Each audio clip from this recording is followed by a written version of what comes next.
¿Alguna vez te preguntaste cómo era la música en la Alemania nazi? Si es así, quédate en este video, donde exploraremos qué pasó con la música durante este régimen y cómo tuvo un cambio tan brusco entre la República de Weimar y el Tercer Reich. La República de Weimar y los años 20. Para entender la música de la Alemania nazi, primero debemos de entender qué fue anterior a ella y por qué se dio un giro tan importante en este espacio de la cultura alemana. Es durante la década de 1920, bajo la República de Weimar, donde Alemania vivió una de las explosiones culturales más fascinantes y caóticas de la historia moderna. A pesar de la humillación de la Primera Guerra Mundial y de la crisis económica que pulverizó el valor de la moneda con el Tratado de Versalles, Berlín se convirtió en la capital de la vanguardia y lo que muchos contemporáneos llamaban libertinaje. En este contexto floreció la cultura de los cabarets, espacios de expresión libre donde la sátira política, el jazz, la libertad sexual y la experimentación artística desafiaban abiertamente los valores tradicionales. La música de los años 20 en Alemania era ruidosa, diversa y profundamente cosmopolita. El jazz, llegado desde Estados Unidos, se mezclaba con el teatro musical de artistas comunistas como Bertolt Brecht y de origen judío como Kurt Weill. Para los sectores conservadores y nacionalistas, estos cabarets eran antros de perdición que simbolizaban la decadencia moral de la nación. Sin embargo, para los artistas de esta época, era un momento de artes liberales donde no había límites para la creatividad. Era una sociedad que intentaba olvidar el trauma de la guerra a través del baile y la provocación, creando una atmósfera de viva el hoy, que chocaba con la visión rígida que ya se estaba gestando en las sombras de la política alemana. El punto de quiebre, llegada al poder del nazismo. Con el ascenso del partido nazi al poder en 1933, ese experimento de libertad terminó abruptamente. A menudo, la historiografía se centra en los movimientos de tropa o las cifras económicas, o en las grandes figuras, pero el giro cultural fue igual de radical y sistemático. Bajo la dirección de Joseph Goebbels y su recién creada Cámara de Cultura del Reich, la música pasó de ser una forma de expresión individual a una herramienta útil del régimen para el control social. El régimen consideraba que la música de la era de Weimar estaba enferma y que debía de ser extirpada del cuerpo nacional como si fuera un tumor. Aquí nace el concepto de música degenerada. El jazz fue prohibido por ser considerado música negra y por lo tanto racialmente inferior. Compositores judíos, los comunistas, incluso aquellos que eran pilares de la cultura alemana, fueron borrados de los programas de concierto. El objetivo del nazismo era sustituir el libertinaje de los cabarets por una música que reforzara los valores nacionalistas, conservadores y heroicos. La música debía ser clara, melódica y sobre todo útil para el Estado. Se buscaba una banda sonora que diera una sensación de orden, disciplina y de pureza racial, eliminando cualquier rastro de la experimentación caótica de la década anterior.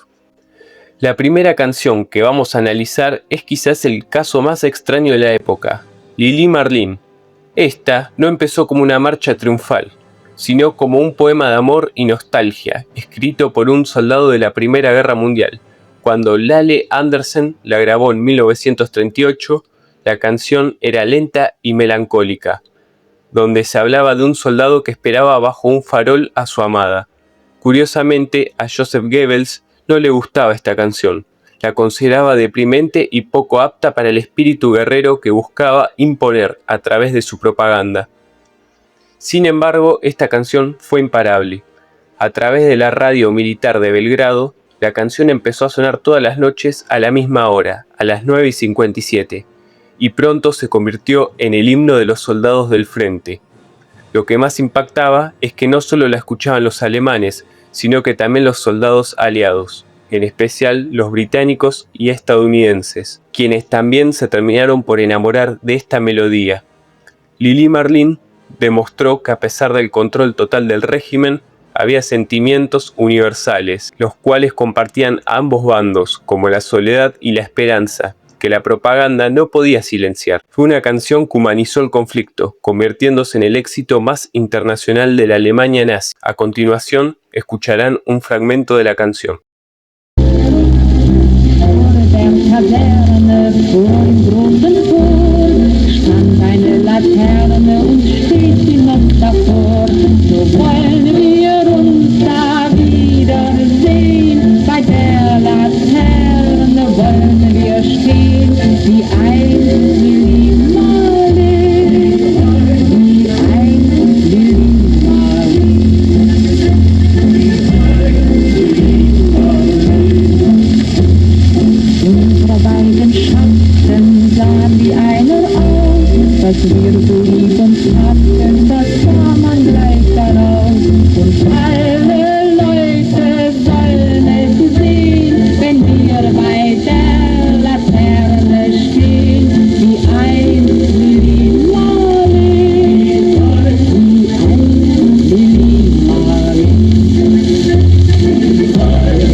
Ernst Miel, un músico afiliado al partido nazi, compuso la muy conocida marcha militar Erika.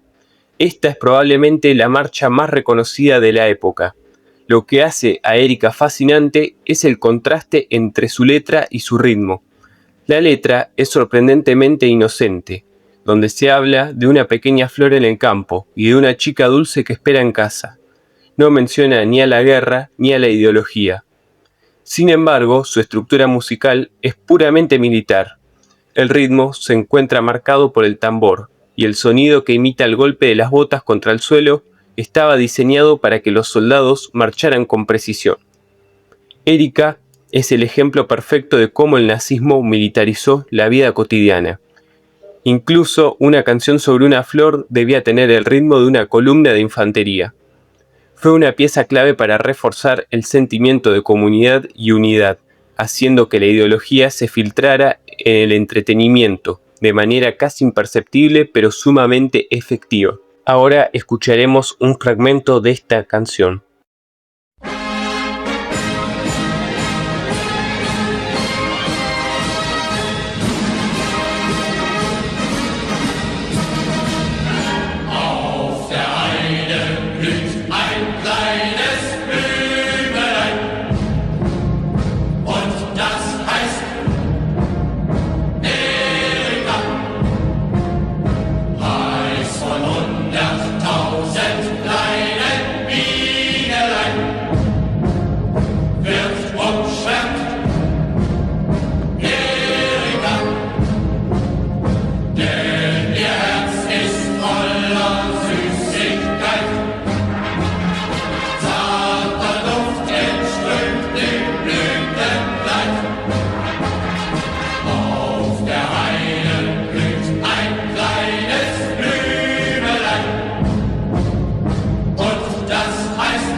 Siguiendo con las piezas de gran éxito encontramos Westerwaldlied, una marcha que exalta la región boscosa del Westerwald en Alemania.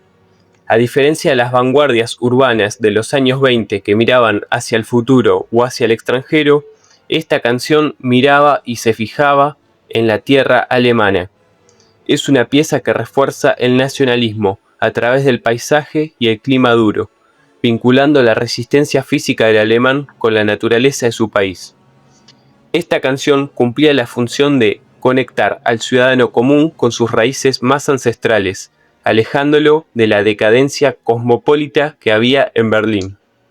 El uso de instrumentos, de vientos metálicos y coros masculinos potentes buscaba generar una sensación de orgullo y de pertenencia. Ahora vamos a escuchar un fragmento de esta canción.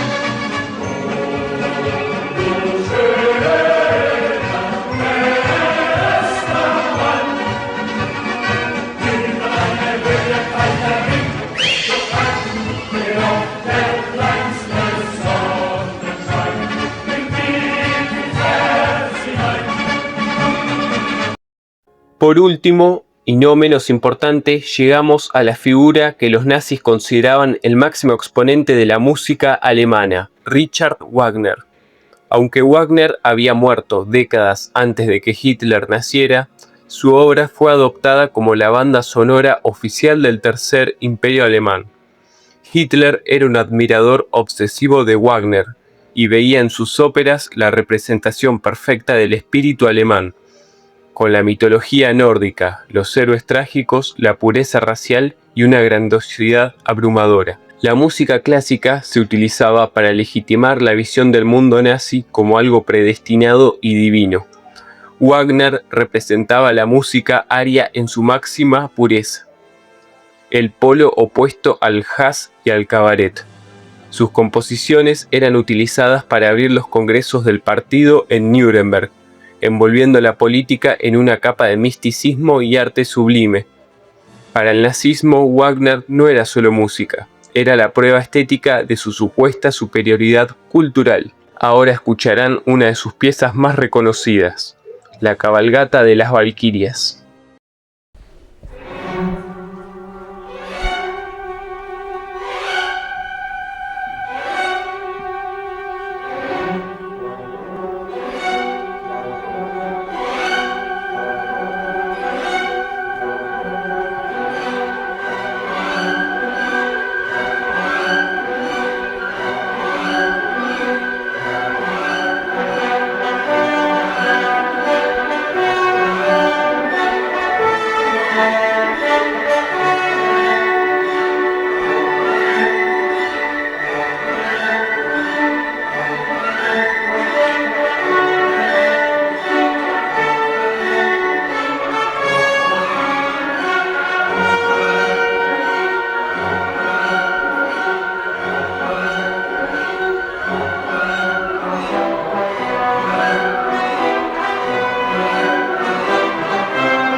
Conclusión. La lucha por el control de la cultura nunca termina por acabar. En muchos países y gobiernos se abren disputas continuamente por el control de la cultura de la nación, pudiendo verse constantemente intentos por manipular la identidad a través de las artes. Esto es clave, ya que se da en la política el uso de la cultura como una herramienta para ejercer el mayor control social o desviar la atención de ciertos problemas. El caso alemán es muy revelador, ya que para los años 20 empieza una etapa donde la libertad, la expresión y múltiples tipos de artes que antes eran mal vistos o estaban prohibidos tenían lugar en espacios como los cabarets. Pero podemos ver rápidamente que en los años 30, cómo todo este movimiento rápidamente muere, resurgiendo un tipo de arte que parecía que había sido reemplazada, dándose por parte del Estado un control férreo sobre la cultura y haciendo adoptar al pueblo lo que consideraban como sano, alemán y auténtico, considerando ellos que extirparon un tumor maligno de la sociedad. Espero que te haya gustado el video. Si es así, por favor suscríbete, dale a like y comenta si vos conocías esto sobre la música durante el régimen nazi. Te leeré en los comentarios. Hasta la próxima.